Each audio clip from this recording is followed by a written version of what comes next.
किसी भी न्यूमेरिकल को सॉल्व करने का एक पॉइंट होता है, कहाँ से शुरू करें तो आसानी हो जाती है। तो देखिए नंबर ऑफ इलेक्ट्रॉन पूछ रहा है, इतना चार्ज कितने इलेक्ट्रॉन का होता है, 1 इलेक्ट्रॉन का होता है। तो 1 कूलम पूछ रहा है, 1 कूलम में कितने इलेक्ट्रॉन्स होंगे।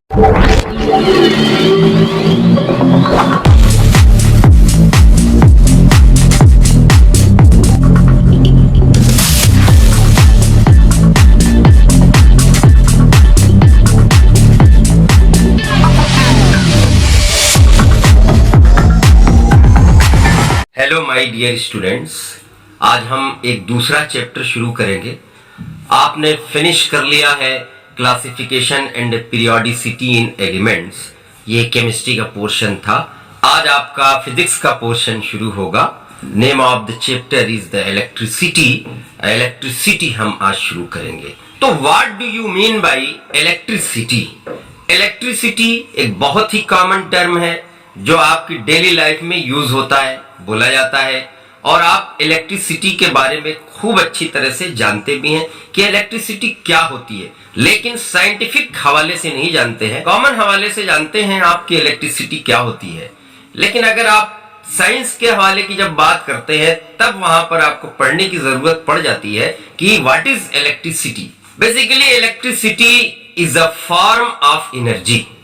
Electricity is a kind of energy which brings about various functions, which brings about various works in our daily life, in common life, in particular life. It involves domestic life, it involves official life, it involves industrial life, it involves various aspects of the life, and you can say that electricity is most important form of energy. अगर science का regard देखा जाए, science के regarding देखा जाए, तो फिर क्या है इलेक्ट्रिसिटी? What is electricity? हम इलेक्ट्रिसिटी पढ़ते क्यों हैं? क्यों इतनी इंपॉर्टेंट है इलेक्ट्रिसिटी? आखिर इतनी इंपॉर्टेंट क्यों है भाई? अभी आपको मैं बता रहा था कि इतनी इंपॉर्टेंट क्यों है, अगर आपने इसे ध्यान से देखा होगा, क्योंकि ये हमारी लाइफ का हर एस्पेक्ट कवर करती है, चाहे वो घरेलू जिंदगी हो, हमारी डोमेस्टिक लाइफ हो, या इंडस्ट्रियल लाइफ हो, या कोई पार्टिकुलर शोबा हो, ऑफिशियल लाइफ हो। हर लाइफ में इलेक्ट्रिसिटी का कंट्रीब्यूशन है, इलेक्ट्रिसिटी यूज होती है, तो इसलिए हम इलेक्ट्रिसिटी पढ़ते हैं। Basically William crook and Michael Faraday, ये बहुत ही इंपॉर्टेंट नेम है जब भी इलेक्ट्रिसिटी की बात आती है, इलेक्ट्रिक चार्जेस की बात आती है। इन्होंने एक एक्सपेरिमेंट किया और उस एक्सपेरिमेंट में इन्होंने दिखाया कि अगर सपोज दैट एक कॉम्ब लीजिए, उसको हेयर से रब कर दीजिए, ग्लास रॉड लीजिए, ग्लास रॉड को रेशम के कपड़े से आप रब कर दीजिए, इबोनाइट रॉड लीजिए, इबोनाइट रॉड को वूलन क्लॉथ से रब कर दीजिए, तो आफ्टर सम टाइम रब करने के बाद ये देखा गया कि उसमें इलेक्ट्रिसिटी फ्लो करने लगी थी। तो आखिर ये किस तरह की इलेक्ट्रिसिटी है भाई, जो पहले से इसमें थी हमें दिखाई नहीं दे रही थी, और फिर अचानक से जो है, फिर जब हमने रब किया तो उसमें इलेक्ट्रिसिटी आ गई। इस तरह की इलेक्ट्रिसिटी को हम स्टैटिक इलेक्ट्रिसिटी कहते हैं, अभी आगे आएगा। Static electricity and current electricity, तो दो तरह की इलेक्ट्रिसिटी होती है।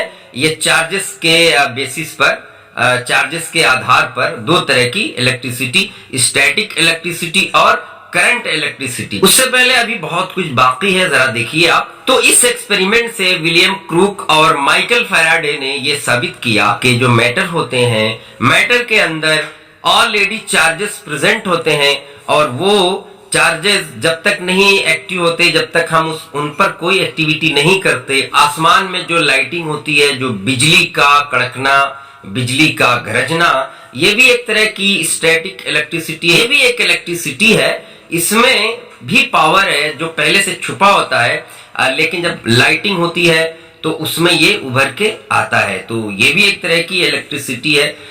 किस तरह की इलेक्ट्रिसिटी है? स्टैटिक इलेक्ट्रिसिटी है। तो माइकल फैराडे ने यह साबित किया कि मैटर के अंदर चार्जेस होते हैं, और उन्होंने मैटर को दो पार्ट्स में डिवाइड किया, एक इलेक्ट्रोलाइट और दूसरा नॉन इलेक्ट्रोलाइट। तो इलेक्ट्रोलाइट उन्होंने कहा जिसमें से इलेक्ट्रिसिटी पास हो गई, और नॉन इलेक्ट्रोलाइट उसे कहा जिसमें से इलेक्ट्रिसिटी पास नहीं हो पाई। तो फिर वहां से हम धीरे धीरे इलेक्ट्रिक चार्जेस की तरफ आए और हमने ये जाना कि ये इलेक्ट्रिक चार्जेस क्या होते हैं और इलेक्ट्रिसिटी क्या होती है। तो इसी की बेसिस पे हम एक हेडिंग डालते हैं, electric charges. Flow of electric charge is called electricity. There are two types of charges, positive charge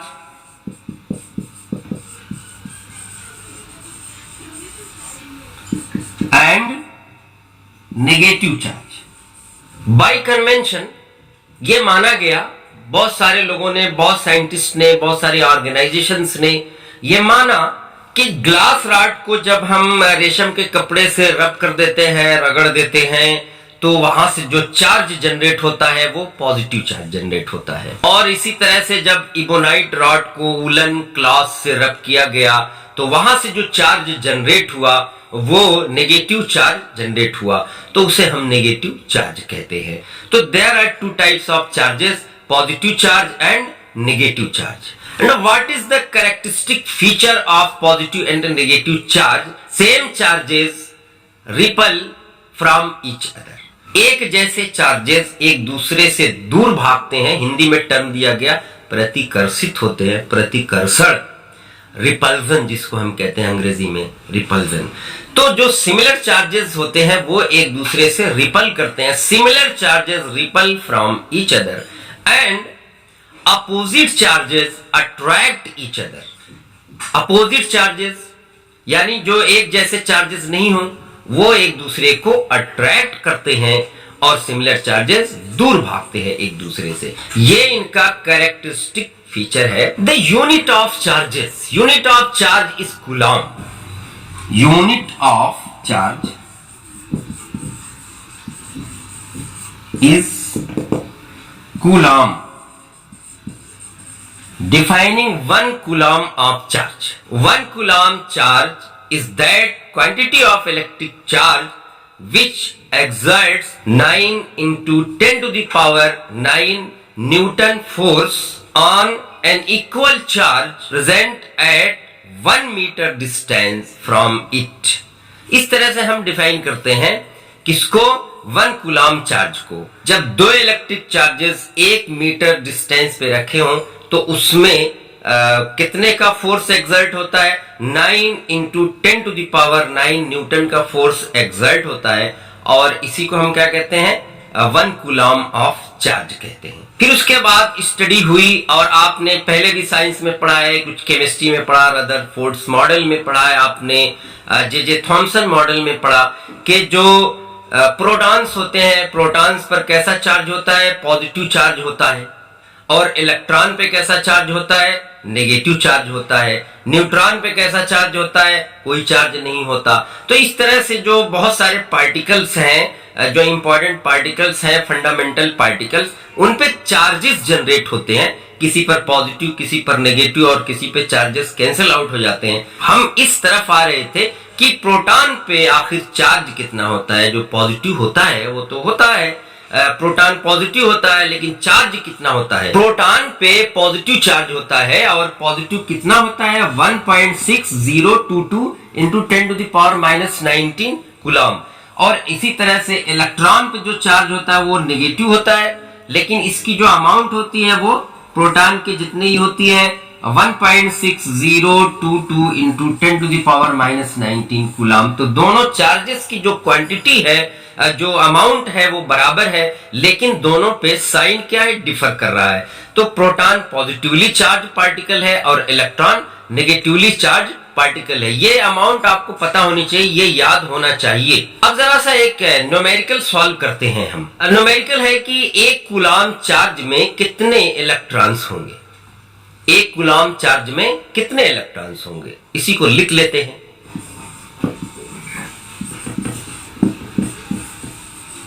calculate number of electrons in 1 coulomb. थोड़ा सा आप दिमाग लगाइए कि 1 इलेक्ट्रॉन पे चार्ज कितना होता है, -1.6022 into 10 to the power -19 coulomb होता है। तो ये 1 इलेक्ट्रॉन का चार्ज है। अब यहीं से आप इसको सॉल्व कर सकते हैं, इस न्यूमेरिकल को। इसी पॉइंट से किसी भी न्यूमेरिकल को सॉल्व करने का एक पॉइंट होता है, कहां से शुरू करें तो आसानी हो जाती है। तो देखिए, नंबर ऑफ इलेक्ट्रॉन पूछ रहा है, नंबर ऑफ इलेक्ट्रॉन, तो यूनिट फैक्टर मेथड से हम निकाल सकते हैं कि अगर A में अगर B है तो C में कितना होगा। ये यूनिट फैक्टर मेथड का एक आउटलाइन है।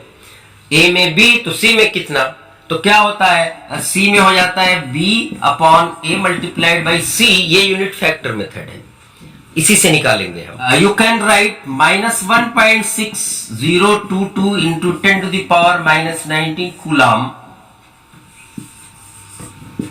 You can write in -1.6022 into 10 to the power -19 coulomb. How many electrons? तो equal 1 electron.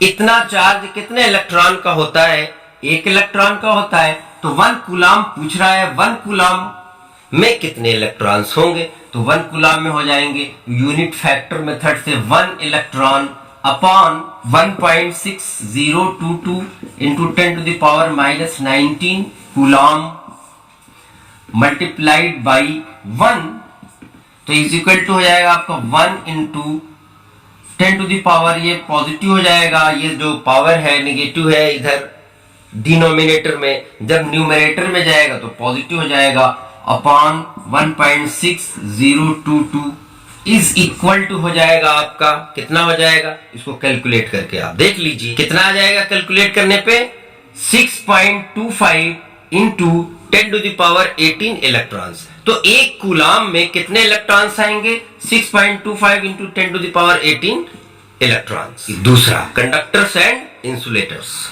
Conductors and insulators, बहुत सारे सब्सटेंसेस इस यूनिवर्स पे, इस वर्ल्ड में, जैसा कि फैराडे ने भी क्लासिफाई किया। सबसे पहले फैराडे ने ही क्लासिफाई किया था, माइकल फैराडे ने सब्सटेंसेस को 2 पार्ट्स में डिवाइड कर दिया। किसमें किसमें, इलेक्ट्रोलाइट एंड नॉन इलेक्ट्रोलाइट। अगर मैं इन्हें कोई टर्म न दूं, बस यूं ही एक इस तरह के सब्सटेंसेस में डिवाइड किया जिसमें से इलेक्ट्रॉन पास हो सकते थे, इलेक्ट्रिक चार्जेस पास हो सकते थे, और दूसरे सब्सटेंसेस वो थे, दूसरे मैटर वो थे जिनमें से इलेक्ट्रिक चार्जेस नहीं फ्लो कर सकते थे, नहीं पास हो सकते थे। तो 2 तरह के सब्सटेंसेस। अब जिनमें से इलेक्ट्रिक चार्जेस पास हो सकते हैं उन्हें हम कंडक्टर्स कहते हैं, जिनमें से नहीं हो सकते पास उन्हें हम इंसुलेटर्स कहते हैं। अब खास तौर से यह देखा गया कि जो मेटल्स होती हैं, metals are called as conductors and non metals are called as insulators. तो metals are conductors and non metals are insulators. आखिर ऐसा क्यों हुआ कि मेटल को कंडक्टर कहा गया और नॉन मेटल को नॉन कंडक्टर कहा गया, तो इसके पीछे एक बहुत लंबी हिस्ट्री है, एक स्टडी है। बैंड थ्योरी इसको एक्सप्लेन करती है। कौन करता है, बैंड थ्योरी।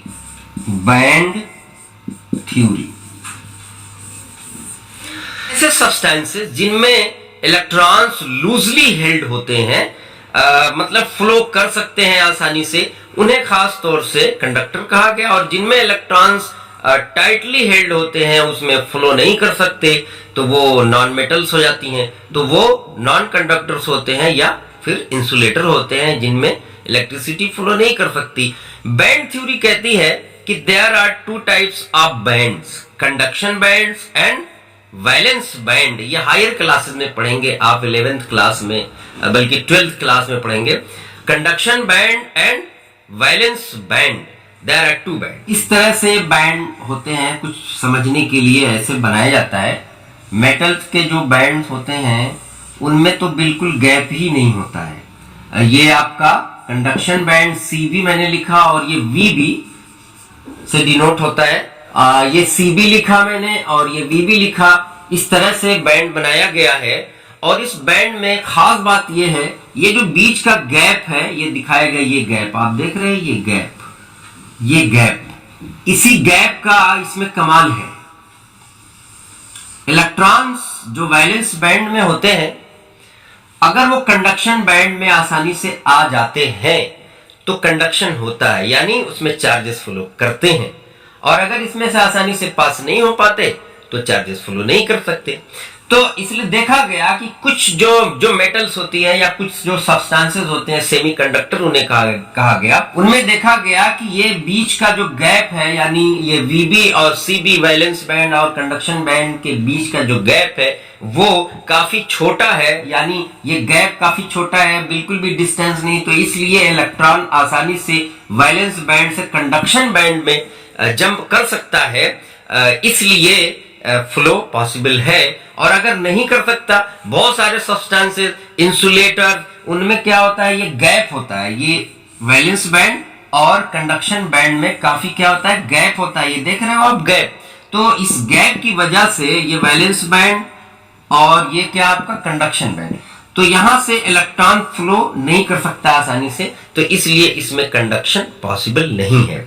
तो इस तरह से कुछ बताया, बैंड थ्योरी ने एक्सप्लेन किया, और उसके आगे बहुत सारी बातें हैं, लेकिन अभी जो सबसे इंपॉर्टेंट बात थी इस थ्योरी की वो मैंने आपको बता दी और दिखा दी, आप देख लीजिए। तो बेसिकली इस लेवल पे, यानी 10th लेवल पे बस यही कहा जाता है, अगर किसी सब्सटेंस में फ्री इलेक्ट्रॉन्स है, वो फ्रीली मूव कर रहे हैं, तो वो क्या होगा, कंडक्टर होगा, और फ्रीली अगर नहीं है तो वो इंसुलेटर होगा। तो फ्री कब होंगे इलेक्ट्रॉन, ये तो कंडक्शन बैंड बता रहा था मैं, कंडक्शन बैंड की जो थ्योरी है, जो कंडक्शन बैंड थ्योरी, तो वहां से निकलते निकलते निकलते एक अल्टीमेट रिजल्ट यही निकला कि अगर इलेक्ट्रॉन फ्री है तो वो कंडक्टर होगा, नहीं फ्री है तो वो क्या होगा, नॉन कंडक्टर होगा। Types of electricity on the basis of electric charges, on the basis of electric charges. There are two types of electricity, आप जानते हैं, एक डीसी करंट होता है और एक एसी करंट होता है, तो वो तो हम बाद में पढ़ेंगे। अभी आप जो है इलेक्ट्रिक चार्जेस की बेसिस पे आप इलेक्ट्रिसिटी को पढ़ने जा रहे हैं, टाइप्स ऑफ इलेक्ट्रिसिटी। तो इलेक्ट्रिसिटी बेसिकली अब क्या हुई, अब जरा सा फिर से एक बार आते हैं हम कि इलेक्ट्रिसिटी क्या है। तो basically electricity is the power, is a kind of energy which can do some works, बहुत सारे वर्क्स, हम तो सम कह रहे हैं लेकिन ये बहुत वर्क कर सकती है electricity. It is a form of energy. लेकिन फिर उसके बाद जब चार्जेस की डिस्कवरी हुई, जब चार्जेस के बारे में देखा गया, तो फिर कहा गया कि the flow of charge is called as electricity. फिर ये बताया गया कि चार्जेस जो है कहां फ्लो हो सकते हैं और कहां नहीं फ्लो कर सकते। तो जिसमें फ्लो कर सकते हैं वो कंडक्टर्स होते हैं, जिनमें नहीं फ्लो कर सकते वो। फिर उसके बाद एक चीज मैंने शुरू में बताई थी, फिर एक बार रिमाइंड कराता हूं कि कुछ सब्सटेंसेस ऐसे होते हैं जिनमें इलेक्ट्रिसिटी मौजूद होती है लेकिन वो दिखाई नहीं देती। जब उसे हम रब करते हैं, जैसे कि आप अभी रॉड्स को रब कर रहे थे, कॉम को कर रहे थे, तो जब रब करने के बाद जो है देखा आपने कि उसमें इलेक्ट्रिसिटी जनरेट हुई। तो इस तरह की जो इलेक्ट्रिसिटी होती पहले से रहती, जो आपका लाइटिंग होती है आसमान में, स्काई में, जिसको हम बिजली का कड़कना कहते हैं, तो वो भी एक इलेक्ट्रिसिटी है जो पहले से कहीं छुपी रहती है, लेकिन बाद में कोई जब एक्टिविटी होती है, कोई फोर्स जनरेट होता है, कोई प्रेशर लगता है, तो वो इलेक्ट्रिसिटी जो है फिर क्या होती है, नुमाया हो जाती है, मतलब दिखने लगती है। तो इस तरह की इलेक्ट्रिसिटी को हम कहते हैं स्टैटिक इलेक्ट्रिसिटी। तो there are two types of electricity on the basis of charges, on the basis of flow of charges, static electricity and current electricity. तो स्टैटिक इलेक्ट्रिसिटी तो वही हुई जो अभी मैं आपको बता रहा था कि जो पहले से छुपी हुई होती है और जब उसे हम रब करते हैं तो उसमें से बाहर आती है, या कोई जब एक्टिविटी होती है तो बाहर आती है, तो उसे ही हम क्या कहते हैं, स्टैटिक इलेक्ट्रिसिटी कहते हैं। और करंट इलेक्ट्रिसिटी वो होती जो हमारे घरों पे है, जो आप देख रहे हैं, यानी उसमें चार्जेस जो फ्लो कर रहे हैं उनका फ्लो हर वक्त दिखाई देता है। यानी मिला जुलाकर अगर कहा जाए तो ये हम कह सकते हैं कि करंट इलेक्ट्रिसिटी वो इलेक्ट्रिसिटी है जिसमें चार्जेस हमेशा और हमेशा मोशन में रहते हैं, जिसमें चार्जेस हमेशा क्या होते हैं, मोशन में रहते हैं, तो वो करंट इलेक्ट्रिसिटी हुई। फॉर एग्जांपल अपने घर की इलेक्ट्रिसिटी देख लीजिए, वही आपकी क्या है, करंट इलेक्ट्रिसिटी है। लेकिन एक्चुअली जो है डीसी करंट और एसी करंट, ये दो तरह की इलेक्ट्रिसिटी होती है। एसी और डीसी करंट ही बेसिकली हमें पढ़ना है, वहां तक पहुंचना है हमें। लेकिन अभी कुछ बेसिक पॉइंट्स इलेक्ट्रिसिटी के अगर आप समझ लेंगे तो आगे आपको दिक्कत नहीं होगी, परेशानी नहीं होगी। उसके बाद आता है इलेक्ट्रिक पोटेंशियल। इलेक्ट्रिक पोटेंशियल देखिए ये इलेक्ट्रिक पोटेंशियल दिया हुआ आपका, electric potential at a point in an electric field. Electric field basically जब कोई चार्ज बॉडी होती है उसके आसपास एक फील्ड जनरेट होती है, उसे ही हम कहते हैं इलेक्ट्रिक फील्ड। उनके चार्जेस की वजह से जनरेट होती है, तो उसे क्या कहते हैं, इलेक्ट्रिक फील्ड। तो जब कोई चार्ज बॉडी रखी हो और उसके बाद वहां पे एक इलेक्ट्रिक फील्ड जनरेट हो गया हो, तो उसके बाद की बात हो रही है ये। देखिए the electric potential at a point, electric potential क्या है, eight a point in an electric field, उस इलेक्ट्रिक फील्ड के किसी पॉइंट पर इलेक्ट्रिक पोटेंशियल क्या होगा। तो देखिए वही बता रहा है कि electric potential at a point in an electric field is defined as work done in moving a unit positive charge from infinity to that point. यानी कहीं कोई दूसरा चार्ज है जो बहुत दूर है, इंफिनिटी पे है, वहां से उस इलेक्ट्रिक फील्ड के पॉइंट तक लाने के लिए जो भी वर्क डन होता है उसे ही क्या कहते हैं, इलेक्ट्रिक पोटेंशियल कहते हैं। यानी इसमें एक रिपल्सिव फोर्स जनरेट होता है। चार्ज की यूनिट आपकी क्या होती है, कूलॉम होती है, ये आपने पहले पढ़ा, क्या होती है, कूलॉम होती है। इसी तरह से इलेक्ट्रिक पोटेंशियल की यूनिट क्या होगी, इलेक्ट्रिक पोटेंशियल की यूनिट वोल्ट होती है। यूनिट ऑफ इलेक्ट्रिक पोटेंशियल क्या है, ये वोल्ट। अगर हम 1 वोल्ट की बात करें कि 1 वोल्ट क्या होगा, ये फिजिक्स की एक ट्रिक है कि जब भी किसी 1 क्वांटिटी को डिफाइन करना होता है तो उसका जो इक्वेशन बनता है, उसकी जो थ्योरी होती है, जो डिफिनीशन होती है, उसमें क्वांटिटीज को हम 1 कर लेते हैं, तो अल्टीमेटली उसका रिजल्ट क्या आता है, 1 आ जाता है। और उसी को जैसे जैसे आपने किया है 1 उसी को डिफाइन कर देते हैं, वही आपका 1 क्वांटिटी हो जाती है। और ये आम तौर से पूछा जाता है, अक्सर पूछा जाता है 1 कूलॉम क्या है, 1 जूल क्या है, 1 वोल्ट क्या होगा, तो ये पूछा जाएगा। तो 1 वोल्ट क्या होगा उसको हम डिफाइन करते हैं। तो अगर वर्क 1 जूल ले लिया जाए और डिस्टेंस 1 मीटर ले ली जाए, तो उसके बाद इलेक्ट्रिक पोटेंशियल क्या होगा, 1 वोल्ट हो जाएगा। तो उसी को लिख देना है आपको। 1 volt at a point means 1 joule of work done in moving 1 unit positive test charge from infinity to that point is called as 1 volt potential। तो इस तरह से आपको हर जगह डिफाइन करना है, समझ गए। इसी तरह से 1 जूल आएगा, 1 वाट आएगा, आगे आप पढ़ेंगे तो वाट आएगा, 1 वाट किसे कहते हैं, 1 जूल किसे कहते हैं, 1 कूलॉम किसे कहते हैं। तो इस तरह से आता रहेगा। तो 1 ये फिजिक्स में आप पहले भी पढ़ते आ रहे हैं, 9th क्लास में भी आपने पढ़ा है इसको। यूनिटी को कैसे डिफाइन करते हैं, किसी भी क्वांटिटी की जब यूनिटी करने जाते हैं तो उसे कैसे डिफाइन करते हैं, ये मोस्ट इंपॉर्टेंट आमतौर से 1 मार्क में पूछा जाता है। ये मोस्ट यूजेबल टर्म जो है इलेक्ट्रिक पोटेंशियल नहीं है, क्या है, पोटेंशियल डिफरेंस है। तो हम पोटेंशियल डिफरेंस पढ़ते हैं। पोटेंशियल डिफरेंस, पोटेंशियल डिफरेंस को डिफाइन करने से पहले ये मार्कर आप देख रहे हैं, इस मार्कर की सहायता से एक पोटेंशियल डिफरेंस को समझा जा सकता है। अगर ये मार्कर बिल्कुल भी मैंने पैरेलल कर दिया, किसी के भी एकदम सीधा कर दिया, तो इसका मतलब यह है कि कोई पोटेंशियल डिफरेंस नहीं है। लेकिन अगर मैंने इसको थोड़ा सा कर्व किया ऐसे, तो इसका मतलब यह है कि अब यहाँ पे पोटेंशियल डिफरेंस आ गया। ये आप देख रहे हैं यहाँ पे जो उठा हुआ पोर्शन है, इसका पोटेंशियल बहुत ज्यादा है, और जो ये वाला पोर्शन है, ये कैप वाला पोर्शन, इसका पोटेंशियल बहुत कम है। तो हायर पोटेंशियल से लोअर पोटेंशियल की तरफ फ्लो होगा, समझ गए। और चीजें जो है इस तरह से फ्लो करती हैं। इसका पोटेंशियल और इसका पोटेंशियल दोनों का डिफरेंस क्या होगा, इन दोनों पोटेंशियल का डिफरेंस क्या होगा, पोटेंशियल डिफरेंस होगा। इसी को हम कहते हैं potential difference. What is potential difference, the difference in electric potential between 2 points is known as potential difference. 2 point के बीच का जो डिफरेंस है पोटेंशियल में, वही क्या कहलाता है, पोटेंशियल डिफरेंस कहलाता है। जैसे एक पॉइंट ये है और एक पॉइंट ये है। सपोज दैट कि इसका पोटेंशियल आपका V1 और इसका पोटेंशियल V2 है। दोनों का इलेक्ट्रिक पोटेंशियल दिया हुआ, एक का V1 और दूसरे का V2।